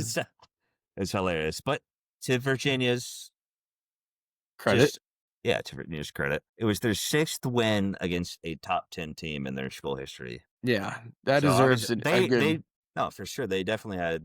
Once again, it was a top 10 opponent. You definitely stormed the field on the top 10. They had every right to. But if you're unranked and your team just hasn't been that good in a while, then I could possibly see you storming on the top 25. But, you really shouldn't. Virginia did end up winning, although it was a sloppy game. Virginia and Florida State both had 3 turnovers each. There was no defense really to be seen on either side. Both quarterbacks had over 220 yards passing, and each team established the run and then some. Florida State had over 5 yards per carry. Virginia had over 4 per carry. They were running it just at will, pretty much. Right. Somebody that I want to give a little shout out to, receiver for Florida State, Deuce Robinson. He's been up and down this year. He had 2 catches for 18 yards against Alabama, which is obviously nothing to write home about. Next game against again, I mean, it's East Texas A&M, but he did have 5 catches, 173 yards, 2 touchdowns. Very good. Next game, 1 for 8, 1 catch for 8 yards against Kent State. And then this game against Virginia, he showed up again. 9 catches, 147 yards, 2 touchdowns. So he's been up and down, but I mean, he's somebody you should log out. Should in this upcoming Draft? yes, Just getting into the next game here. Is that all you had for that game? that's it. Okay. Number 24 TCU losing to Arizona State 27. Fans didn't rush the field on this game. Arizona State hits a walk-off. This is a big game for the Big 12. Once again, I kind of just caught the end of this game. These games on Friday nights are actually, turns out, they're pretty good. I was kind of flipping back and forth between this one. It was pretty good. Arizona State pulled this one out. I didn't really have too much else other than this is going to affect Big 12 standings moving forward. To someone that was ranked, they're definitely going to be unranked moving into this week now. And the Big 12, the Conference of Chaos, continues to eat itself alive. Next game, let's get into number 4 Ole Miss, or number 4 LSU. Sorry, I'm a week ahead right now. Number 4 LSU losing to number 13 Ole Miss. And we'll get into the rankings, but the reason I said number 4 Ole Miss is because they're ranked 4 now. They pretty much flip-flopped on spots, but Ole Miss now moves to 5-0. This game was a pretty good game. Matt, what was your thoughts as the house LSU fan on the podcast? Yeah, dude, Garrett Nussmeier, I know he's been struggling with that abdominal injury that's been very vaguely talked about the whole season. He injured it against Clemson, first game of the season. It's nagging him. I think it's more serious than they're letting on.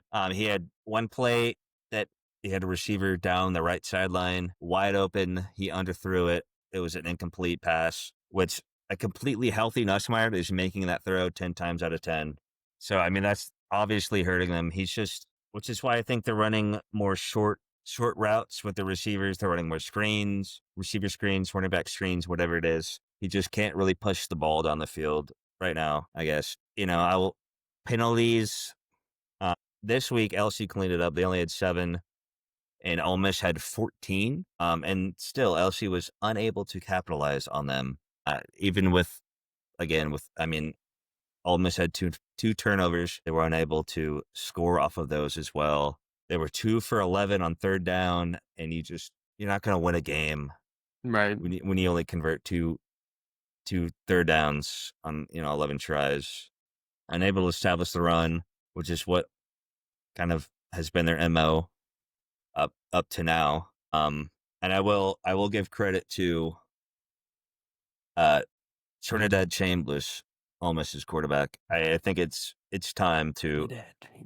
It is. He's probably my favorite name. Yeah, you said in the last episode, you said it's probably the best name in college football. And he's still there. And his performance this past week has kind of solidified him there. Again, and he played D2 ball last year. He was a 0-star recruit. He had 0 FBS offers. He ended up playing at Ferris State, a D2 school. Ended up winning the D2 championship, won the D2 Heisman. And Ole Miss, I mean, they got him in the transfer portal, which I'm sure was. Yeah, I think this speaks to Lane Kiffin's track record. I mean, he just had Jackson Dart come through, now goes to the NFL, and then he finds this other guy, Trinidad Chambers, in the portal. And it's almost, he's got an eye in finding diamonds in the rough almost. And, Ole Miss, we could be talking about, if this trend continues and he keeps putting out great talent of quarterbacks out there, is Ole Miss and Lane Kiffin, is it, a quarterback factory? Should you always just be on edge? Because it seems like he's got a good offense that's being run over there, and he's making these quarterbacks, he's making them look real comfortable, especially, moving to 5-0. I saw it's the first time since like 2019. So Ole Miss, I think a lot of people were sleeping on them at the beginning of the season, but they're starting to look like a little bit of a powerhouse in the SEC. Yeah, I will say last year they did have him on the roster, but he was backing up Jackson Dart, who did end up being obviously a first-round pick. So this year he got the nod, being obviously performing extremely well. Ole Miss had over 480 total yards. They were 8 for 16 on third down, which is obviously 50%, which is pretty much what you want. It's time to put him up there in the Heisman conversation, top 5 at least, especially with Ole Miss being ranked number 4 now. I think his competition is Dante Moore at the quarterback position for Heisman. Dante Moore Oregon's starting quarterback.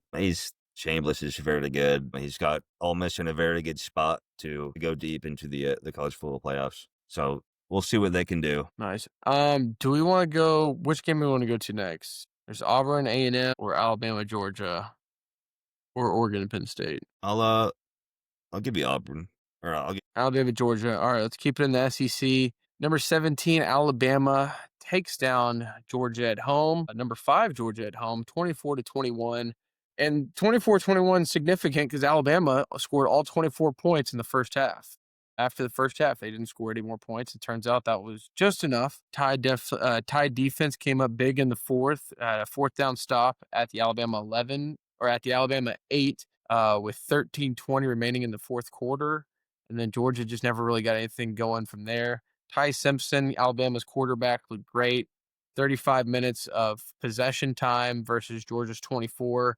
And really, like the first couple drives, Alabama was just rolling. I mean, it was the first 2 drives, I think, ended in touchdowns. And then Georgia answered back with a touchdown. And then there was a field goal before half. But Alabama was just throwing haymakers in the first half. And that was able to, pull it out because of it. I did watch this game. I went to Cosm. If you don't know what Cosm is here in Dallas, it's almost like what the Sphere is in Vegas. It's like a miniature version here. Awesome place to watch a game. I will say it's very expensive to go, especially if you get a table. But it was a cool spot to watch. Cool to check it out for a game. Depending on the pricing, it's probably only like a 1-game thing. What'd you think of the game? Well, I do want to give credit to Ty Simpson. Initially, coming into the season, I did not think he was going to perform well, especially without, obviously, Nick Saban isn't there anymore. Historically, Alabama quarterbacks have not been that great. I mean, Tua is the only Alabama. Jalen Hurts. I mean, come on. Yes, but yes and no. I mean, yeah, he went to Alabama and went to OU, and then, but we had this debate earlier Tua this week. is the only Alabama graduate that is a starting quarterback in the NFL. And I think Ty Simpson could be up next. Coming into the season, I did not think he was going to be that good this year, but he is, and he should be absolutely in the conversation for, a first-round draft pick whenever he is eligible. He looks very good. He has got great zip on the ball. He doesn't have the best arm, again, like Tua. Doesn't have, a cannon like, a Josh Allen or a Mahomes, but he can put the ball where it needs to be. Got good anticipation. Even with Ryan Williams, he hasn't really been that good this year. Right. Stats-wise, even without him, performing as he should, like Ty Simpson has found other players. So it's not like he's relying on one extremely good receiver. He's spreading the ball around, and he's got Alabama's offense looking pretty hot right now. This was also Georgia's first home loss in 6 years. It snaps the longest win streak at home in college football. So really good for the Tide. That's a big win. I mean, I can't remember what the stat is, but it's like 11 of the last 10 Alabama's won. So as long as they're playing Georgia, I need to get fact checked on that stat. That's probably wrong, but it's a crazy amount. Like in the last so many games, Alabama's won a bunch of them. I know a lot of this came under Nick Saban. Someone's going to fact check you. Yeah, someone's gonna fact check me on TikTok, on Spotify comment. Somebody's gonna get you. Yeah, I want to say it's 11 or 10 out of the last 11, but either way, Alabama has been rolling, especially when they play Georgia. This is a great bounce back game for the Tide here, especially after the early Florida State loss. This could be something when implications come on down the line of playoff teams. Alabama could be right there in that conversation as a playoff team. The Tide won't go away. Yeah, I mean they're ranked 10th now. So they're in the playoffs as of currently. What's the next game we want to fit in here? The biggest matchup was number 6, Oregon, number 3, Penn State. Yeah, I will say this kind of solidifies Dante Moore as the number 1 quarterback. Let me give the score real quick. Oregon 30, Penn State 24. Yeah, another, like I said earlier, double overtime game. It took Oregon a while to pull it out, but they did. Dante Moore, 3 touchdowns against a obviously very formidable Penn State defense. I think that's kind of their MO every year. Penn State, great defense. Obviously, Micah Parsons is a product of that from Penn State. They just produce them. This game was Abdul Carter as well. This game was 3-3 at half. So the score would make you think this was a blowout. If you missed the first half, like I did because I was watching Alabama, Georgia, it wasn't anything crazy. It was more of a defensive slugfest game. I was like, this is true Big Ten football. But then the score ends up being 30-24. And I think there was it was a double overtime, right? So that means there's 2 touchdowns in overtime. There was a lot of points scored in the second half of this game. Penn State, the conversation then becomes with their coach of like, can he win the big one? Can he not? This was another big test for him. And once again, the failure comes through. So if you're a Penn State fan, you have these high expectations, but it seems like when the pressure gets cooking, they kind of crumble. Okay, so just touching on James Franklin, head coach of Penn State, his record at Penn State against top 5 opponents, he is 1-15. Against top 10 opponents ranked, he is 5-20. This is him ranked as well? Like, what? This is Penn State also ranked? Or just against ranked opponents? Just against ranked opponents? This is against Okay. top 5 opponents, he's 1-15. When he's playing a top 5 opponent, he's 1-15. When he's playing a top 10 opponent, he's 5-20. And then dating back to when he was coaching at Vanderbilt, he was 1-16 against top 5 opponents, and he's 5-25 against top 10 opponents. So his track record is horrendous. He just can't win the big one, and that's. Penn State, I just assume his time is coming to an end at Penn State. He's putting together these good teams, and it's like you have good players that come out of Penn State, but it's like they just can't. There's just another hump that they just can't get over, and The big that's hump. because the track record starts to fall. You start to add up. Now, listen, he could win it and change that whole conversation, just like Ryan Day did. Coming in replacing Urban Meyer. Ohio State fans, if you remember, they were a little upset. This guy can't do it, and then he pulls it off, and now it's everything's happy as could be at Ohio State. So he's really got to turn things around this year. But Oregon's a powerhouse. Oregon's going to be good. Time is running out though for him. Yeah, it's like how many more options? How many chances do you get a season to take down a top 5 opponent, top 10 opponent? Shit, even just like a ranked game, like those maybe in the Big Ten are a little bit more often, but I don't see it happening. Next game, I think this is the final game to talk about, right? Auburn at Auburn 10, losing to number 9 Texas A&M 16. The score was close. It was. I think people saw Auburn and they were like, this is a real opponent. This is kind of another test for A&M. They had that big win against Notre Dame. As much as someone that doesn't want to give A&M credit, they keep pulling off these wins. I did talk to an A&M fan and kind of got their thoughts on the game. So they said their running back is legit. Marshall Reed struggling with the deep ball. They have great receivers, but he just can't seem to find them on a deep throw. There's an interception play, which I saw this one. It was a tipped screen pass to a DB who ran it back for like 80 yards. We talked about Spencer Rattler not being the best quarterback on the Saints. Marshall Reed, not the best tackler on A&M. Could not bring the guy down. Someone else had a receiver had to chase down the DB, tackled him at the 5-yard line. They ended up scoring for Auburn. And they said, just team expectations. This is better than A&M has been in a while. He said the ceiling is 10-2, but he's expecting a downfall and finishing 8-4 as an A&M fan. Yeah, I will say, to A&M's credit, their best player that week was Le'Veon Moss. He had about 140 yards rushing. He's the running back. About 140 yards rushing, well over 6 yards per carry. He had a touchdown. He was kind of pretty much their whole offense. Yeah, and I know Marcel Reed, he's someone that's in the Heisman candidate, conversation. I don't know about that anymore. Don't get me wrong. A&M's going to have some games to kind of prove it. I think next week they go to Mississippi State. See if I can just also check. On Auburn's side, Jackson Arnold. I feel like he played very well against OU last week. This week, it just wasn't there. Yeah, so A&M, just games coming up. They play Mississippi State at home, Florida at home, Arkansas. They're at Arkansas, and then number 13 LSU, number 19 Missouri.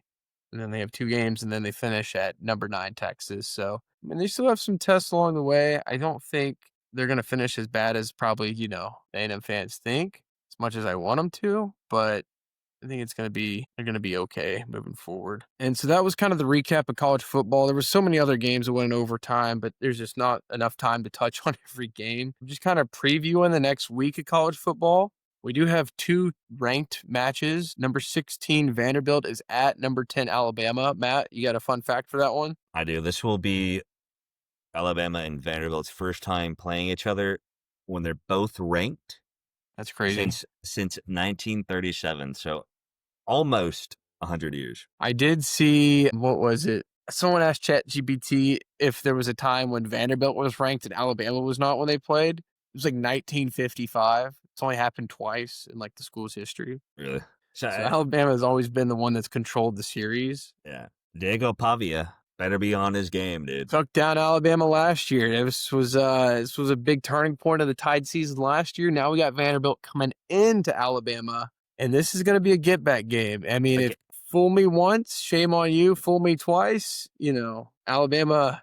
I think the fans they're nervous about this game. I think this is one people are thinking it might be close. I just think Bama's gonna kind of show why they're Alabama. I'll say if this is the Bama that showed up against Georgia, this game will be over by the first half. Yeah. If this is the Bama that showed up in week 1 against Florida State, Vanderbilt has a real opportunity here to make a quite a tide in Tuscaloosa. Also, something I forgot to mention. I assume you saw the clip of Indiana versus Iowa, the last play of the game. I did not. Really? No. Fernando. Okay, so the score is 20 points, Indiana 13, Iowa. The spread is Indiana by 5.5 points. Last play of the game, quarterback Fernando Mendoza takes the snap and he runs backwards probably 40 yards. When, mind you, the clock is at like 5 seconds. Did he just run out the clock? It ran out the clock, and the clock is at 0-0, and he's still running backwards into their own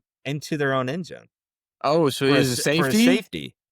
To bring it to a 5-point spread or 5-point. The spread was 5.5. Indiana winning by 5.5. The score is 20-15. So they covered. He ran it into the end zone. So Indiana wins 20-15. So now they don't cover the spread. They don't cover the 5.5 spread. And that's that is the sketchiest thing I have ever seen. There's going to be some investigations on those players, or especially the clock's at 0-0, and he's still Mendoza. running. He still has 10 yards, and he's still running 10 more yards after the clock is 0-0-0. It's funny. You got to finish out the play. He can slide down. Yeah, the game's over. It's been smart. But he runs into their end zone for a safety. The coach will be under investigation. The quarterback's going to be under investigation. If they had any control, they were going to help out the 5-point spread as much as possible. I just thought that was unbelievable. Indiana under investigation. We're going to have to watch the rest of their game, see if there's any sports betting going on. Get the FBI in there. Yeah. The only other ranked matchup coming up for week 6 in college football is number 3, Miami, going to Florida State, number 18. This should be an interesting one because Florida State just got upset and Miami's coming off, I believe, a bye week. Yeah. Florida State still ranked after the upset against Virginia. Miami's looking strong, number 3. I feel like this is a trap game for Miami, especially Florida State, coming off. This is a big turning point in their season. They're going to want to turn things around. It's just going to it's going to come down to Miami and stopping the run. We're going to see if Carson Beck is a true Heisman candidate. This game will tell us a lot. Nah. Just looking ahead at other things that I thought were funny in the rankings. So as a Texas Tech fan, full disclosure out there, Texas Tech, we profited from a lot of these teams getting upset. We've now moved up to 11. So now the rankings go number 9, Texas, number 10, Alabama, number 11, Texas Tech, number 12, Georgia, and number 13, LSU. I just think that's a hilarious thing to look at because if you would have told me, I don't know, 5 years ago that Texas Tech would be sandwiched in right between Alabama and Georgia, just 3 couple of blue bloods hanging out, just playing football, whatever. Who knows how much higher we'll go up anymore, but I just thought that was, I got to at least document it, that it happened. Week 6, Texas Tech has a fun game against Houston, which always seems to play us tough, so it'll be feels like a trap game. And just the top 5 of the AP rankings now are number 1, Ohio State, number 2, Oregon, who jumped up 4, number 3, Miami, who stayed in the same spot after they moved up. Did they move up 1? No, they dropped 1 to Oregon. That didn't sound right. And then number 4, Ole Miss, who made the biggest jump. They jumped up 9 for beating LSU. And then number 5, Oklahoma. So that will be the rankings. More breaking news. More breaking news, actually. I'm just getting this from the guy upstairs. Tyreek Hill, knee injury.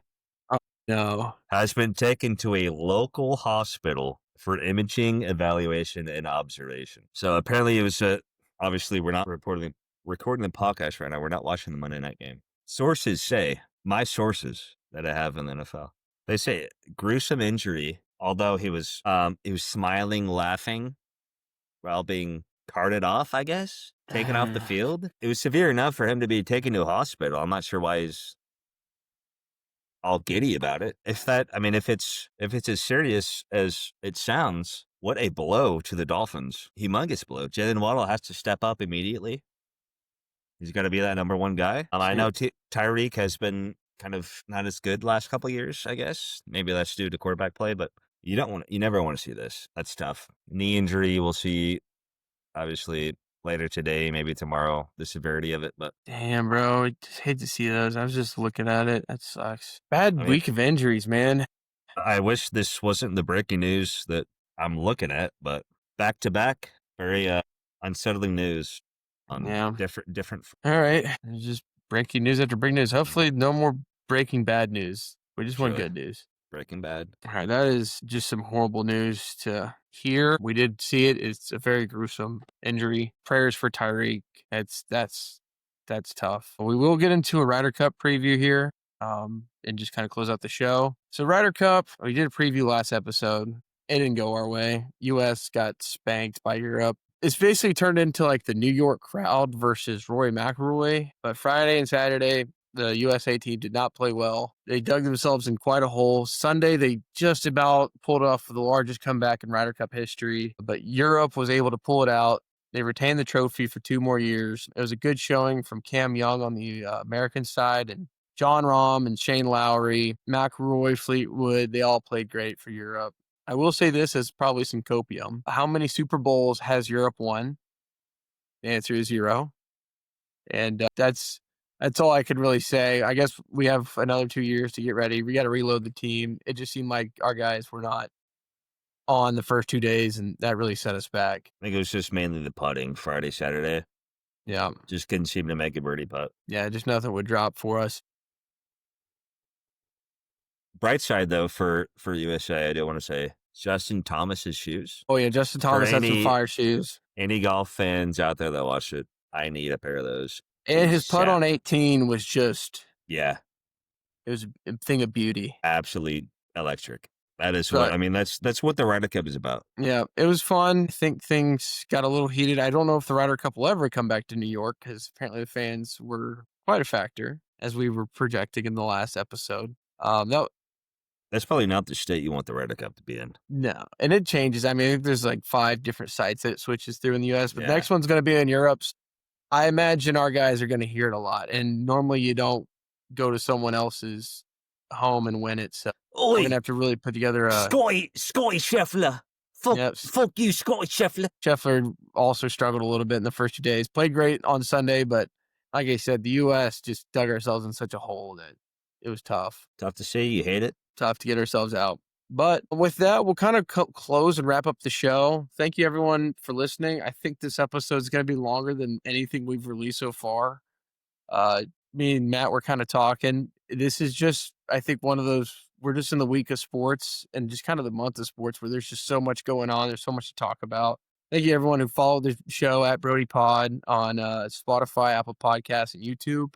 Like I said in the beginning, we're on Twitter and TikTok as well. So please, if you want constant updates or clips of the show, you're not able to catch the whole thing. TikTok's a great way. I'm trying to work out as many clips as possible a week. And I know Matt's very active on the Twitter. Anything else, Matt? I mean, we try to touch on the main points, whether it's NFL, college, football, I guess golf right now is huge with the Ryder Cup.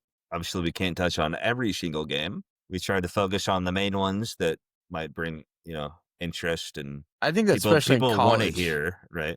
But and NBA season is drawing near, so we will get more into that. As maybe a little hockey as well. Yeah, hockey might not be. Hockey might take a little bit of a backseat. It's not my forte, I will say. I'm definitely more invested in NBA. Mavs, Cooper Flag, but we'll get into that as, it draws near. But I appreciate as we need more stuff to talk about. Yeah, appreciate y'all for listening. Yep. With that, we don't really have much else. Thank you guys. What was that? You about to sneeze? Yeah. Thank you everyone who listened to the podcast. I don't have anything else. Everyone take care. We'll catch you in the next one, and God bless. Love y'all.